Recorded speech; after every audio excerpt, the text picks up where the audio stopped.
L'infanterie canadienne avait cessé d'avancer. Quelque part devant, les mitrailleuses allemandes étaient intégrées dans les haies et les murs de pierre. Le terrain était trop découvert. L'aviation n'offrait aucune aide. Les chars étaient nulle part à proximité. Les hommes sur la ligne étaient cloués, attendant que quelque chose brise l'impasse. Puis une voix calme se fit entendre à la radio. Un ensemble de coordonnées, une courte demande, aucun discours dramatique. Quelques minutes plus tard, le paysage devant eux explosa. Les obus s'abattirent avec une précision clinique, pas dispersée, pas aléatoire, mais exactement là où la résistance avait été signalée quelques instants plus tôt.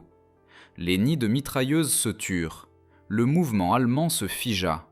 La ligne canadienne recommença à avancer. Pour les soldats qui le vivaient, ce n'était pas de la chance.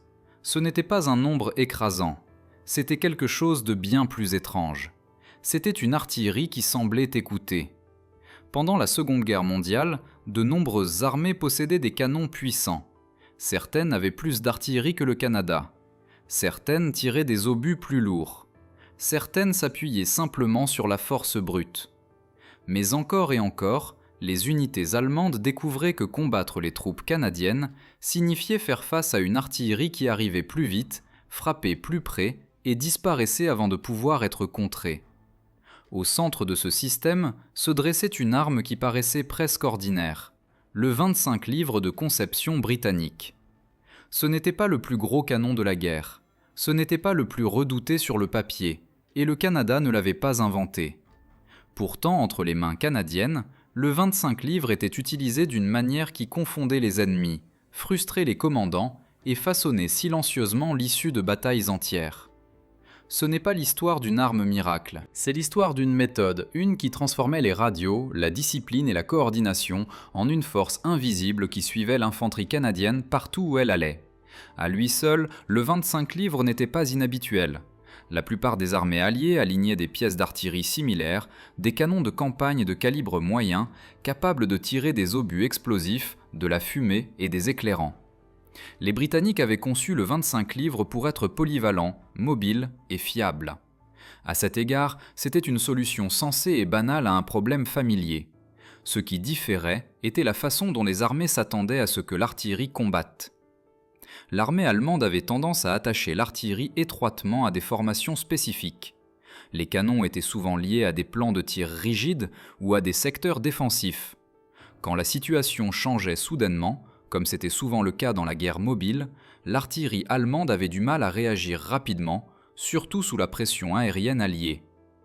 L'armée soviétique maîtrisait les bombardements préparatoires massifs. Leur artillerie dominait les premiers moments des offensives, mais était moins flexible une fois que les lignes de bataille se déplaçaient. La puissance de feu venait par vagues, écrasante, mais pas toujours adaptable. L'armée des États-Unis investissait également massivement dans l'artillerie, développant d'impressionnants centres de direction de tir et une abondance de canons. Mais même alors, l'artillerie américaine nécessitait souvent plusieurs niveaux de confirmation avant que le tir de masse puisse être redirigé. En théorie, tout le monde comprenait l'importance de l'artillerie. En pratique, la plupart des armées la traitaient comme un instrument planifié, pas vivant. Les plans de tir étaient tracés des heures ou des jours à l'avance. Les barrages étaient chronométrés, calculés et largement fixes. Si l'ennemi bougeait de manière inattendue, ou si les troupes amies rencontraient une résistance dans un endroit imprévu, les ajustements prenaient du temps. Ce délai pouvait être fatal. Le 25 livres entra donc dans la guerre comme une arme compétente avec un rôle ordinaire. Soutenir l'avance, affaiblir les défenses et préparer le champ de bataille. Ce qui rendait l'usage canadien du canon différent n'avait rien à voir avec l'acier, la culasse ou l'obus. Cela avait tout à voir avec qui était autorisé à parler pour le canon et quand.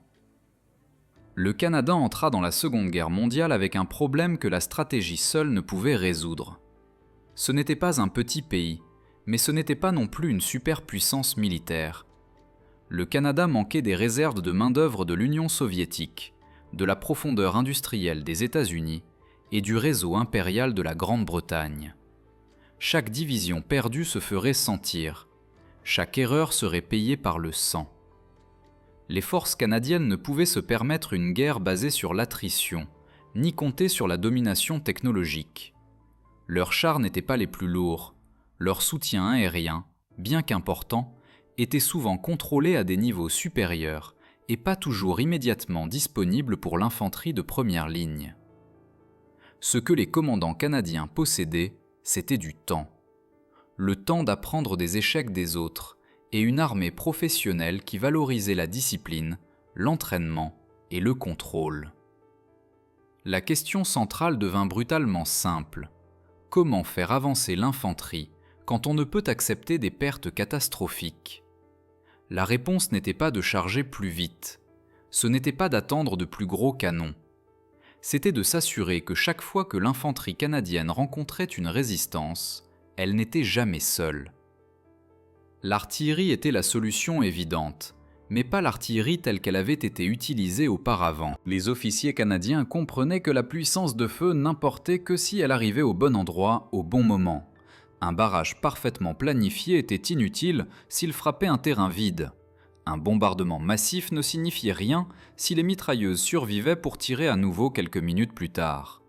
Alors le Canada se pencha vers quelque chose de radical pour son époque, le contrôle sur la destruction. Plutôt que d'enfermer l'artillerie dans des plans rigides, la doctrine canadienne mettait l'accent sur la réactivité. Les canons ne tireraient pas simplement parce que l'horloge le disait. Ils tireraient parce qu'un homme au front, voyant l'ennemi de ses propres yeux, le leur demandait. Cette approche exigeait la confiance, elle exigeait l'entraînement, elle exigeait des voix calmes sous pression, et elle exigeait une arme qui pouvait remplir de nombreux rôles sans délai. C'est là que le 25 livres s'intégrait, non pas comme un canon de percée, mais comme la fondation d'un système qui permettait à l'infanterie canadienne de continuer à avancer dans une guerre conçue pour les arrêter. Ce qui séparait vraiment l'artillerie canadienne de celle de nombreuses autres armées n'était pas la portée, le calibre ou le volume. C'était qui la contrôlait. Dans la plupart des armées, l'artillerie appartenait fermement aux quartiers généraux supérieurs. Les canons tiraient selon des plans écrits, loin derrière les lignes de front, guidés par des cartes et des estimations. L'infanterie avançait selon ces plans ou payait le prix quand la réalité refusait de coopérer. Les Canadiens choisirent un arrangement différent. Ils placèrent des officiers d'artillerie directement aux côtés des troupes de première ligne. Ces hommes étaient connus sous le nom d'officiers d'observation avancée, OOA. C'étaient des artilleurs entraînés, pas des fantassins. Mais au combat, ils vivaient et bougeaient avec les compagnies de fusiliers. Ils rampaient dans la même boue, se mettaient à couvert derrière les mêmes murs et observaient les mêmes positions ennemies à travers des jumelles et des viseurs. Plus important encore, ils portaient des radios. Quand un peloton canadien rencontrait une résistance, un nid de mitrailleuses inattendu, un canon anti-char caché derrière une rangée de haies, une infanterie se formant pour une contre-attaque, l'OOA ne demandait pas la permission à travers des couches de commandement. Il n'attendait pas qu'un nouveau plan de tir soit rédigé. Il l'appelait simplement. Avec quelques mots codés, un seul officier au front pouvait invoquer le feu d'une batterie d'artillerie entière ou même d'un régiment en quelques minutes. Ce niveau d'autorité était inhabituel. Il exigeait une confiance absolue dans les officiers subalternes et un système d'artillerie construit pour la vitesse plutôt que la hiérarchie. Les artilleurs canadiens étaient entraînés à répondre instantanément aux coordonnées transmises par des radios grésillantes, faisant confiance au fait que l'homme demandant le feu voyait clairement le champ de bataille. Encore plus inhabituelle était la façon dont l'artillerie se comportait une fois qu'elle répondait à l'appel. Les 25 livres ne livraient pas simplement une seule frappe et se taisaient. Ils s'ajustaient, ils se déplaçaient, ils suivaient le combat. Si l'infanterie avançait, le feu avançait avec elle. Si la résistance se déplaçait, les obus se déplaçaient aussi. Si les unités allemandes tentaient de se regrouper, les canons attendaient déjà. Plutôt que de forcer l'infanterie à avancer derrière un rideau rigide d'obus, l'artillerie canadienne les suivait, répondant au champ de bataille tel qu'il se déroulait minute par minute. Pour les défenseurs allemands, cela semblait profondément troublant. Il n'y avait pas de modèle évident, pas de pause prévisible entre bombardement et assaut. La résistance n'attirait pas le feu avant que les Canadiens attaquent. Elle attirait le feu parce que les Canadiens étaient déjà arrivés. Le résultat n'était pas l'anéantissement, c'était la paralysie. Et nulle part cette approche ne fut testée plus brutalement qu'en Normandie. À l'été 1944, les forces canadiennes poussaient à l'intérieur des terres depuis les plages de Normandie, dans un paysage construit pour la défense. Le terrain favorisait les Allemands. Les haies épaisses, les chemins creux et les villages de pierre transformaient chaque avance en une série de rencontres soudaines. Les positions étaient cachées jusqu'à ce qu'elles ouvrent le feu. Les cibles apparaissaient à courte portée et disparaissaient à nouveau en quelques secondes. Les plans d'artillerie traditionnels peinaient dans de telles conditions. L'infanterie canadienne apprit bientôt qu'attendre la résistance signifiait être en retard. Au lieu de cela, les batailles se déroulaient comme des chaînes de petites crises. Des moments où une seule mitrailleuse ou un canon anti-char arrêtait complètement la ligne. C'est là que le système canadien révéla sa force. Quand l'infanterie tombait sous le feu, les OOA déjà intégrés avec les éléments avancés commençaient à travailler presque instinctivement. Les coordonnées étaient prises rapidement, souvent sous le feu. Les estimations de portée étaient ajustées sur place. En quelques minutes, les obus de 25 livres commençaient à tomber non pas dans une zone large, mais précisément sur la source de résistance. Les points forts allemands n'étaient pas aplatis dans des explosions massives. Au lieu de cela, ils étaient neutralisés, ensevelis dans la fumée, le choc et l'explosion constante jusqu'à ce que le mouvement s'arrête. Alors que l'infanterie reprenait son avance, l'artillerie ne cessait pas le feu définitivement. Les OOA préenregistraient des zones de tir défensifs derrière le terrain nouvellement capturé. Si les unités allemandes tentaient des contre-attaques immédiates, comme elles le faisaient souvent, les canons répondaient à nouveau sans délai. Ce modèle se répétait village par village. À Nourrissan, à Carpiquet et le long des approches de Caen, l'infanterie canadienne avançait par poussées courtes et violentes, chacune étroitement liée au soutien d'artillerie réactive. Quand les chars s'enlisaient ou étaient détruits, les canons compensaient. Quand le soutien aérien ne parvenait pas à apparaître, les canons comblaient le vide. Les rapports allemands de Normandie notaient constamment le même problème. L'artillerie canadienne réagissait plus vite que prévu et apparaissait partout où la résistance se formait. Les positions défensives, qui auraient ralenti d'autres formations, étaient rapidement supprimées. Cela ne rendait pas les avances canadiennes faciles. Les pertes étaient lourdes, le progrès était lent.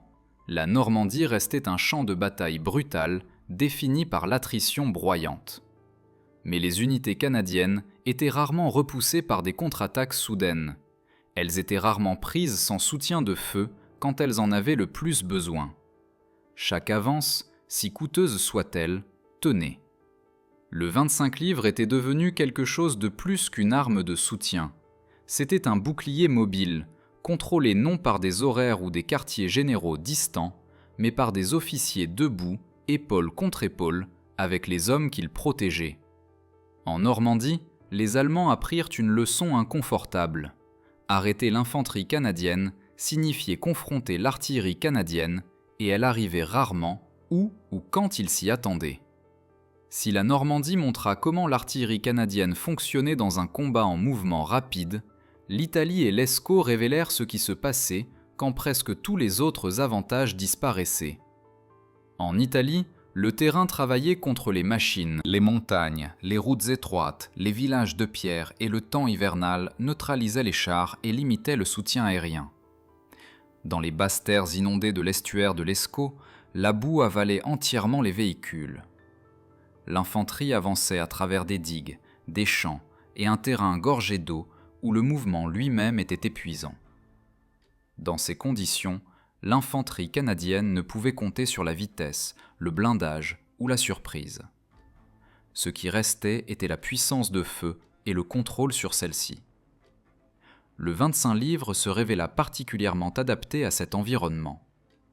Il pouvait tirer des obus à angle élevé par-dessus les collines et les remblais. Il pouvait livrer de la fumée pour cacher les traversées et les mouvements.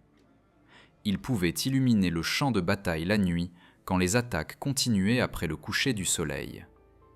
Plus important encore, il pouvait être repositionné constamment. Les équipes de canons canadiennes traînaient, allaient et manipulaient leurs pièces vers l'avant, tirant souvent depuis des positions improvisées qui n'apparaîtraient jamais sur une carte de bataille formelle. Alors que l'infanterie rampait vers l'avant mètre par mètre, les canons suivaient aussi près que le terrain le permettait. Une fois de plus, l'élément définissant était la communication. En Italie, les OOA opéraient souvent depuis des points d'observation exposés, des clochers d'église, des flancs de collines ou des bâtiments en ruine, observant les défenses allemandes à travers les vallées et les crêtes. Leur travail n'était pas de préparer des frappes massives, mais d'intervenir aux moments exacts où la résistance durcissait. Une seule mitrailleuse clouant les troupes sur une pente. Une équipe de mortiers tirant depuis derrière une terrasse. Un groupe d'infanterie préparant une contre-attaque sous couvert d'obscurité. Chaque fois, la réponse était immédiate. Dans l'Escaut, le système devint encore plus vital. Les positions allemandes étaient fixes, fortifiées et bien camouflées. La surprise était rare. Le progrès dépendait de la suppression des défenseurs, assez longtemps, pour que l'infanterie traverse un terrain découvert et saisisse des morceaux étroits de terrain. Ici, l'artillerie canadienne ne se comportait pas comme un instrument contondant, elle se comportait comme un outil de résolution de problèmes. La fumée coupait les lignes de vue. Des concentrations courtes et violentes perturbaient le mouvement. Les missions de tir défensif étouffaient les contre-attaques allemandes avant qu'elles puissent prendre de l'élan. Sans cette flexibilité, l'infanterie canadienne aurait fait face soit à l'impasse, soit à l'anéantissement. Au lieu de cela, elle continua à avancer lentement, douloureusement, mais vers l'avant. La méthode canadienne inhabituelle prouva que l'artillerie n'avait pas besoin de conditions parfaites pour dominer le champ de bataille. Elle avait besoin de proximité, de discipline et de voix au front qui savaient exactement quand l'appeler. Les soldats allemands avaient fait face à l'artillerie auparavant. Ils comprenaient le bombardement, l'attrition et la puissance de feu de masse. Ce qui les troublait à propos de l'artillerie canadienne était quelque chose de différent. C'était l'imprévisibilité. Le feu canadien ne précédait pas toujours une attaque. Parfois, il arrivait pendant une. Parfois, il n'apparaissait qu'après que la résistance se soit révélée. Il y avait rarement un moment sûr pour supposer que le pire était passé. Du point de vue allemand, cela créait une pression constante. Les positions défensives ne pouvaient pas compter sur le timing. Les contre-attaques ne pouvaient pas s'assembler sans être détectées. Une unité qui s'exposait, même brièvement, risquait d'attirer un feu immédiat de canon qui avait semblé silencieux seulement quelques instants plus tôt. Il n'y avait pas de pause à exploiter. Les rapports allemands d'après-action mentionnaient répétitivement la concentration et la réactivité de l'artillerie alliée. Mais les unités canadiennes gagnèrent une réputation particulière. Leur feu apparaissait particulièrement rapide, étroitement contrôlé et étroitement lié au mouvement d'infanterie. Cela avait un effet psychologique autant que physique. Face aux chars, un soldat pouvait se cacher. Face aux avions, il pouvait se disperser ou chercher un abri. Face à l'artillerie canadienne contrôlée par des observateurs invisibles proches du front, il n'y avait pas de règle claire pour la survie. La résistance devenait coûteuse, non pas parce qu'elle était futile, mais parce qu'elle était remarquée. Le système canadien punissait l'exposition. Chaque action défensive comportait un risque immédiat. Les unités allemandes apprirent qu'ouvrir simplement le feu pouvait provoquer une réponse qu'elles ne pourraient pas soutenir. Cela ne signifiait pas que les Canadiens submergeaient toujours l'ennemi, mais cela signifiait que les Allemands étaient rarement à l'aise. Ils ne pouvaient pas se détendre derrière des positions préparées. Ils ne pouvaient pas se regrouper facilement. Ils ne pouvaient pas supposer que les moments de calme signifiaient la sécurité. Le 25 livres lui-même ne faisait rien d'extraordinaire. Ce qui faisait la différence, c'est qu'il semblait exister partout à la fois, répondant aux appels du front plus rapidement que les commandants allemands ne pouvaient réagir. À la fin de la campagne dans le nord-ouest de l'Europe, le message était clair. L'infanterie canadienne n'avançait pas seule. Leur artillerie les suivait, non pas comme un bras de soutien distant, mais comme une présence invisible tissée directement dans le combat. À la fin de la guerre, il aurait été facile de confondre le succès canadien avec quelque chose de mystique. De l'extérieur, il semblait parfois que les unités canadiennes avançaient sous un bouclier invisible qui faisait taire la résistance dès qu'elle apparaissait et repoussait les contre-attaques avant qu'elles ne puissent se former. Mais il n'y avait pas de miracle à l'œuvre. L'infanterie canadienne subissait encore de lourdes pertes. Les attaques s'enlisaient encore. Certaines positions prenaient des jours ou des semaines à capturer. Le 25 livres n'effaçait pas la brutalité de la guerre moderne et ne garantissait pas non plus la victoire. Ce qu'il fournissait, c'était la constance. L'approche canadienne de l'artillerie supprimait l'incertitude de la ligne de front. L'infanterie savait que si elle rencontrait une résistance inattendue, le soutien n'arriverait pas des heures plus tard. Il arriverait en quelques minutes. Le tir serait ajusté rapidement. Les erreurs seraient corrigées. L'élan, une fois gagné, était rarement perdu complètement. Ce système exigeait de la discipline plutôt que de l'héroïsme. Les observateurs avancés devaient rester calmes sous le feu. Les équipes d'artillerie devaient faire confiance aux coordonnées transmises sans confirmation visuelle. Les commandants devaient résister à la tentation de micro-gérer chaque obus tiré. Plus que tout, le système exigeait de la retenue. L'artillerie canadienne n'était pas conçue pour submerger continuellement le champ de bataille. Elle était conçue pour intervenir au moment décisif, pour supprimer, neutraliser et perturber plutôt que de détruire sans discrimination. Cette concentration sur le contrôle, plutôt que sur la dévastation, marquait une évolution silencieuse mais importante dans la guerre moderne. Elle reconnaissait que la puissance de feu importait le plus quand elle pouvait être dirigée avec précision, rapidement déplacée et immédiatement retirée. L'utilisation canadienne inhabituelle du 25 livres n'était pas un acte d'improvisation né du désespoir. C'était un choix délibéré, façonné par la nécessité, l'expérience et une volonté de faire confiance aux officiers subalternes au front. Ce choix ne rendait pas le Canada invincible, mais il rendait les forces canadiennes remarquablement difficiles à arrêter. Le Canada n'entra pas dans la Seconde Guerre mondiale avec des armes révolutionnaires. Le pays ne conçut pas le 25 livres. Il ne possédait pas le plus grand bras d'artillerie de la coalition alliée. Il ne comptait pas sur une force écrasante pour compenser la faiblesse ailleurs. Ce que le Canada construisit à la place fut un système. Un système où l'artillerie écoutait l'infanterie, où les décisions étaient prises près des combats, où la destruction était contrôlée, non programmée. Le 25 livres devint le fondement de ce système, non pas parce qu'il était exceptionnel sur le papier, mais parce qu'il était assez fiable pour répondre aux appels sans hésitation. Cette approche reflétait quelque chose de profondément canadien dans la guerre. Le Canada combattait loin de chez lui, avec peu de marge d'erreur et peu d'appétit pour le gaspillage.